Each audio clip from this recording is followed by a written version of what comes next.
donnée gagnante aux législatives, l'Union pour la République, UNIR, a fait mieux en raflant tous les sièges de l'Assemblée nationale au scrutin du 29 avril 2024, dont les résultats provisoires ont été communiqués par la Commission électorale nationale indépendante, CENI. Une victoire dont l'artisan n'est autre que le chef de l'État Faure Gnassingbé, président du parti UNIR. Du point de vue général, cette victoire est celle du chef de l'État Faure Gnassingbé, président du parti UNIR. En effet, depuis la phase préparatoire jusqu'à la victoire finale, le distingué militant Faure Gnassingbé a su orienter, diriger, appuyer de main de maître les actions de l'Union pour la République, UNIR.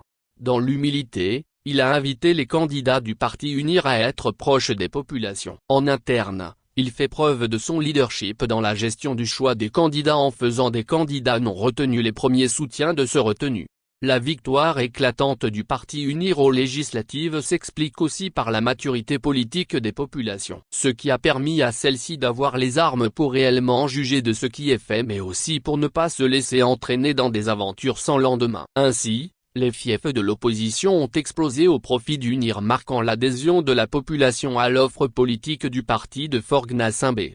Ayant aussi contribué à cette victoire, la composition même des listes du parti. Ces listes ont dans toutes les zones présenté une diversité avec toutes les couches de la population. Il était donc plus facile de se retrouver dans ces listes où tout le monde avait sa place. L'autre élément ayant joué en faveur du parti de Faure Gnassingbé, et sa présence sur le terrain bien avant la période électorale. Aucune zone du territoire n'a été laissée pour compte. Le parti s'est mobilisé pour être constamment aux côtés des populations pour faire face aux défis permanents. Le bilan positif du chef de l'État et de son gouvernement n'est pas à négliger. Il a su renforcer la résilience des populations dans un contexte de crise multiple. Que ce soit sur le plan sécuritaire ou sur le plan de la lutte contre la vie chère, le bilan social est positif même si les besoins sont de plus en plus nombreux et qu'il faudra y répondre. Au-delà, la mobilisation des jeunes et des femmes aux côtés du parti UNIR et de ses leaders est d'une importance à mentionner. Dès les premiers jours de campagne, les jeunes étaient en première ligne. Et ceci,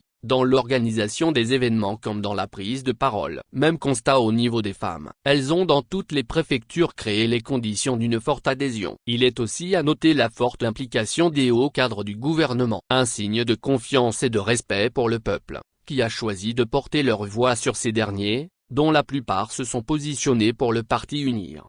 Aussi, la pédagogie faite autour de la réforme de la Constitution a été une occasion pour faire réellement saisir les enjeux de celle-ci. Elle a abouti à une volonté de soutenir cette réforme, ce qui a permis à la population de mieux saisir les enjeux de ces élections. Au-delà de l'implication de tous les cadres, les autres aussi ont été d'une importance dans le choix du parti UNIR. Ce qui a d'ailleurs permis à toutes les parties prenantes du parti de mouiller le maillot pour la victoire du parti. Et ceci a été visible à travers les meetings, les réunions et les sensibilisations. Et pour terminer, la campagne du parti en disait long sur son engagement. Partout au Togo, les candidats sont allés échanger avec les populations pour non seulement les écouter mais aussi voir ce qui peut être fait. Ce n'était pas de grandes promesses mais c'était un dialogue franc, parfois rude car les défis sont nombreux mais toujours constructifs.